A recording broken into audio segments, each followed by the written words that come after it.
Use করার পর যে কোনো বটল ফেলে না দিয়ে সেগুলোকে কিভাবে রিসাইকেল করা যায় আজ আমি আপনাদের এটাই দেখাবো।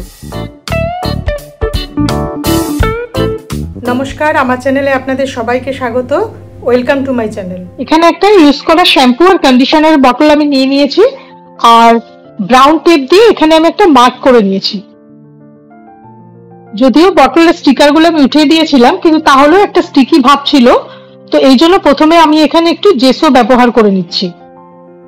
আপনাদের কাছে জেসো না থাকলে সেক্ষেত্রে যে কোনো অ্যাক্রিলিক কালার বেস কোট হিসেবে ব্যবহার করতে পারেন।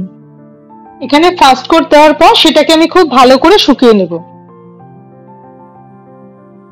প্রথম কোটটা শুকিয়ে যাওয়ার পর এখানে আমি সেকেন্ড কোটটা দিয়ে নিচ্ছি। আর এক্ষেত্রে আমি স্পঞ্জ ব্যবহার করেছি কারণ তাহলে সারফেসটা খুব স্মুথ হবে। আর সেকেন্ড কোট দেওয়ার পর এটাকেও খুব ভালো করে শুকিয়ে নেব। এবার আমি এখানে হোয়াইট অ্যাক্রিলিক কালার আর ব্রাউন কালারটা দিয়ে একটা কালার তৈরি করছি এবং এই কালারটা আমি এখানে ইউজ করব। আপনারা কিন্তু আপনাদের পছন্দ মতো যে কোনো ধরনের কালারই নিতে পারেন।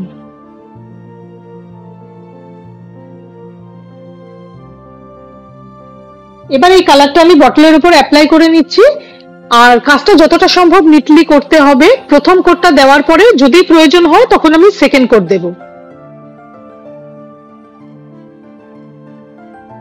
আপনারা যদি এই ধরনের ভিডিও দেখতে পছন্দ করেন তাহলে আমার চ্যানেলটিকে অবশ্যই সাবস্ক্রাইব করে রাখবেন আর ভিডিও দেখে ভালো লাগলে লাইক কমেন্ট শেয়ার করবেন। ভিডিও নোটিফিকেশনের জন্য বেল আইকনটা প্রেস করতে কিন্তু ভুলবেন না। কালারটা কিন্তু শুকিয়ে গেছে। এবার আমি এই বটলটার উপর একটু ডিজাইন করে নেব। আমার কাছে একটা স্টেনসিল ছিল, তো আমি এক্ষেত্রে এটাই ব্যবহার করছি।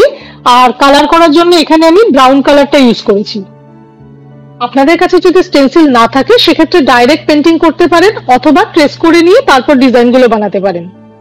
এবার একটা পেন্ট ব্রাশের সাহায্যে আমি এখানে একটু ফিনিশিং টাচ দিয়ে নিচ্ছি। তারপর এই কালারটাকেও সম্পূর্ণ শুকিয়ে নেব।